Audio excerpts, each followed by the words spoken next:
Paz do Senhor Jesus a todos que estão assistindo esse vídeo.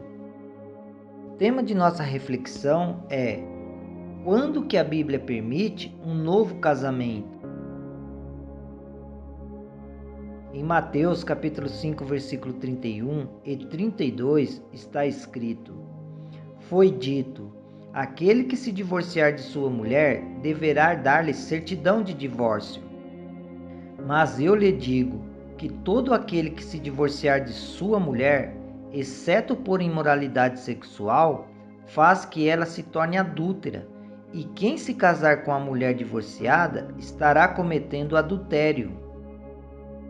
Jesus ensinou que o divórcio não fazia parte do plano original de Deus, mas foi aprovado transitoriamente na lei de Moisés por causa da dureza do coração do homem. A lei de Moisés não instituiu o divórcio. Sob a direção divina, Moisés o tolerou e regulou para prevenir abusos. Quem se casar com a mulher divorciada estará cometendo adultério, caso o motivo do divórcio não for a imoralidade sexual.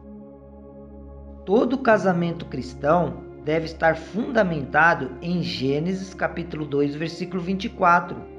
Não em Deuteronômio, capítulo 24, versículo 1. Jesus deixou bem claro que não devia haver divórcio, exceto no caso da infidelidade.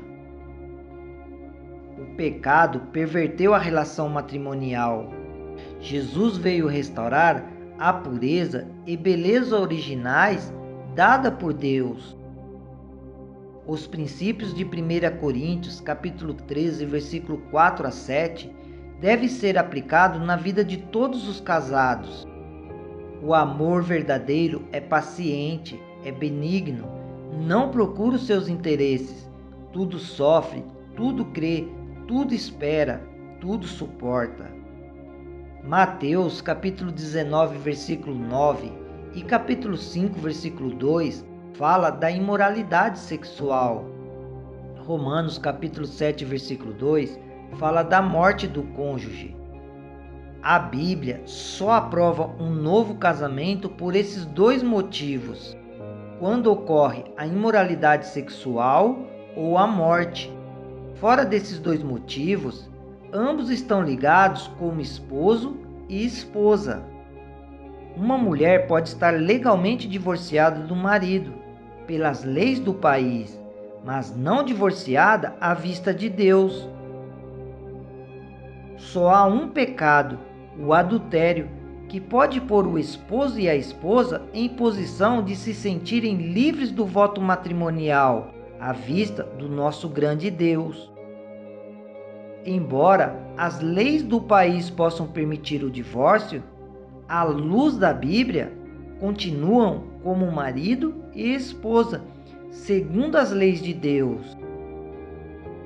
Os judeus compreendiam que o preceito mosaico significava que o homem podia se divorciar por qualquer motivo. Mateus capítulo 19, versículo 3 e 7. Jesus, explicando, deixou bem claro que não era a vontade de Deus que o divórcio fosse feito tão facilmente. A lei mosaica do divórcio não foi instituída por anular os ideais de casamento instituídos por Deus na criação, mas devido à dureza do coração dos israelitas. Mateus capítulo 19, versículo 8. A condição de uma mulher sozinha e rejeitada era deplorável. A carta de divórcio amenizava o infortúnio. Era uma lei de permissão, não de ordenança. Na época de Cristo, ensinava que os homens podiam separar-se de suas esposas por qualquer motivo que pudesse tornar desagradável, como, por exemplo, a esposa deixar os braços expostos ao público, queimar a comida do marido, ou até mesmo quando o marido encontrava uma mulher mais atraente. Devemos entender que a lei de Deuteronômio capítulo 24, versículo 1 e 4 não instituiu o divórcio, mas tolerou em vista da imperfeição da natureza humana e dos baixos conceitos morais do povo de Deus naquela época. Para você saber o que Deus pensa sobre o casamento, não se detenha em Deuteronômio capítulo 24, versículo 1 a 4, mas vá até Gênesis capítulo 1, versículo 27 e capítulo 2, versículo 24, Mateus capítulo 5, versículo 27 a 32, capítulo 19, versículo 3 a 9. Jesus Cristo chamou a atenção para o ideal divino ordenado por Deus. Esse primeiro casamento é o padrão que Deus deseja que seu povo siga. Deus abençoe você. Um forte abraço de seu irmão André.